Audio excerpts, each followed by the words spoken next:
The FBI refusing to provide Congress with the document that they demanded. They issued a subpoena. They said, if you don't give us the document, we're going to hold you in contempt. They gave him a deadline. The deadline came and passed. And guess what? The FBI, no documents to Congress because they're the FBI.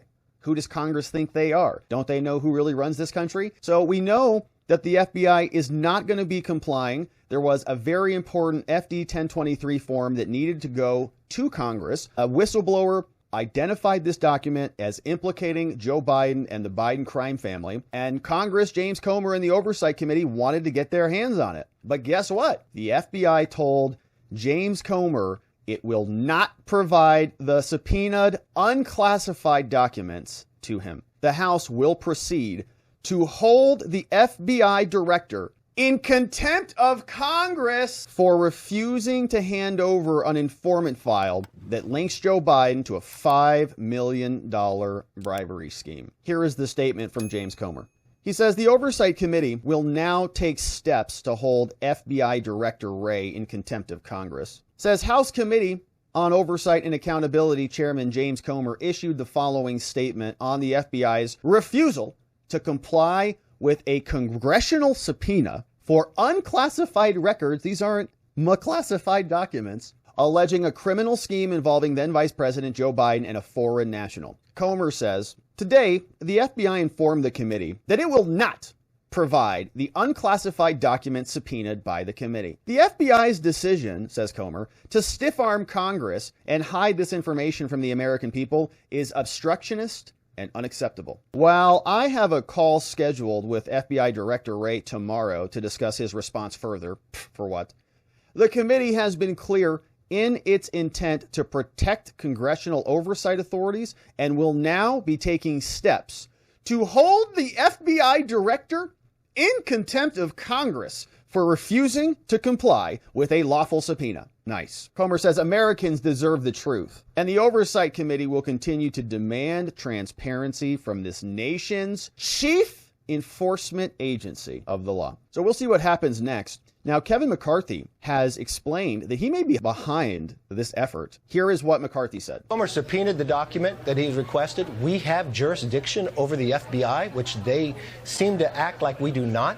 I personally called Director Wray and told him he needs to send that document. Today is the deadline. So let me not just tell you, let me tell Director Christopher Wray right here, right now. If he misses the deadline today, I am prepared to move contempt charges in Congress against him.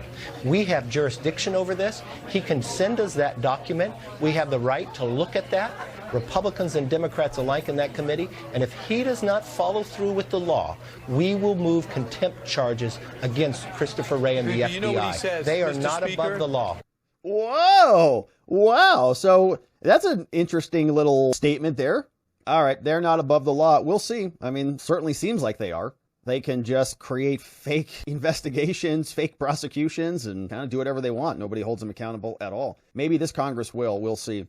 Now, what's interesting is while the FBI is ignoring Congress, they're focused on more important things like warning us about terrorist threats in America. Let's take a look at this National Terrorism Advisory Bulletin. This one was published on May 24th.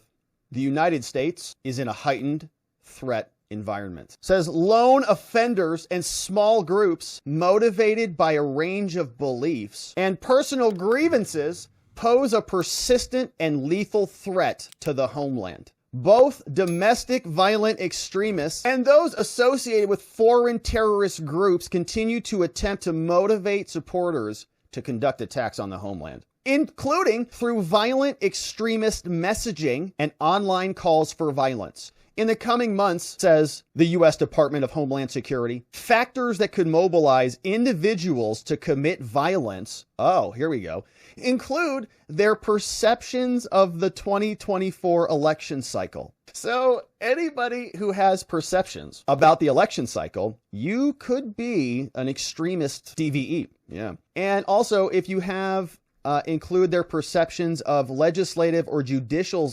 decisions pertaining to social, political issues, factors that could mobilize individuals to commit violence. And they say that all of this stuff is likely targets of potential violence might be U.S. critical infrastructure, faith-based institutions, and also, who's going to be probably the biggest victim here, as they always are, is any events associated with LGBTQIA+, and so on. And how are we doing this? Well, we're sharing actionable information, working with our federal partners. We are reaching out with our faith-based partners, working with intelligence, and so on. And so all of this you can see is, here's what to do. Report anything. If you see something, say something. Report it, call 911, and give us everything you've got.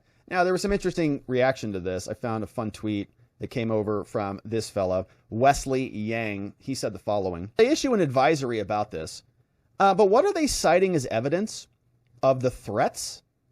He says, well, they write this. He says they cited celebration of a mass attack by a trans-identified female of evidence of threats against LGBTQ+. Here's what they said in a statement over from ABC News. They say threats of violence against the LGBTQ+ community are on the rise and intensifying. That's according to this document. They said these issues include actions linked to drag-themed events and gender-affirming care and LGBTQIA+ curricula in the schools. And they said, what's causing all of this new attacks on this community? And the DHS said that the issues inspiring the threats and the calls to violence could lead to a rise of other attacks. But where does it come from? They say, they cite social media chatter celebrating the recent shooting at Nashville. High-profile attacks against schools and faith-based institutions have historically served as an inspiration to conduct copycat attacks. Others are targeting the LGBTQ+ community as well. They're still investigating the causes officially, according to the FBI. I mean, they can't figure it out, according to this report. Oh gosh, what is it? What is the basis for this? While they are working on all of that, the Department of Justice is trying to go and claw back the money from the J6ers. They made money in donations to support their legal defenses and to help them reintegrate back into society after being framed for being insurrectionists. And the DOJ doesn't like that. They want that money back. Less than 2 months after pleading guilty, Daniel Goodwin went on Tucker and raised money. $25,000 he raised. And now the Justice Department wants him to give that up. AP got some court records, shows that prosecutors in the more than 1,000 criminal cases are asking judges to impose fines on top of prison sentences to offset the donations that the supporters got from the Capitol rioters. These people are so disgusting. They want to take everything. Dozens of defendants have set up online fundraising appeals for help with legal fees, and prosecutors acknowledge there's nothing wrong with asking for attorneys' expenses, but the Justice Department has questioned where the money really is going. Some of those had government-funded legal representation, so it's not your money. Give, Send, Go has become a haven, they say, for January 6 defendants, barred from using GoFundMe, a crap website. The rioters often proclaim their innocence and portray themselves as victims of government oppression, which is true in many of their cases. Fundraising success suggests that many people in America still view them as patriots. The former president himself fueled the idea. Virginia man is scheduled to be sentenced, raised more than $16,000 online. Prosecutors have turned around and said, you know, Judge, we think a $16,000 fee is fine. He had a public defender. He doesn't owe any legal fees. Therefore, $16,000. Says he shouldn't be able to use that money for what he wants. So the strategy here is to not do your fundraising until after you're sentenced, right? Obviously. So far this year, prosecutors have sought more than $390,000 in fines, 21 riot defendants, $450 all the way up to $71,000. These people have, very, very little humanity left in them, so they want everything. Judges have imposed at least $124,000 in fines against 33 riot defendants this year. Collectively, more than $240,000. Yeah, now this would be curious. Damage in the total amount was $2.8 million. I wonder how much they're going to fleece out of everybody. More rioters facing the most serious charges are now sentenced. Earlier this year, $25,000 fine. That's what our federal government is doing. Now trying to rob people of their hard-earned funds being donated by American patriots who just care about what our government is doing here. The DOJ just says, we're going to take that too. And we're going to take that. And we're going to take that. Because that's just what they do.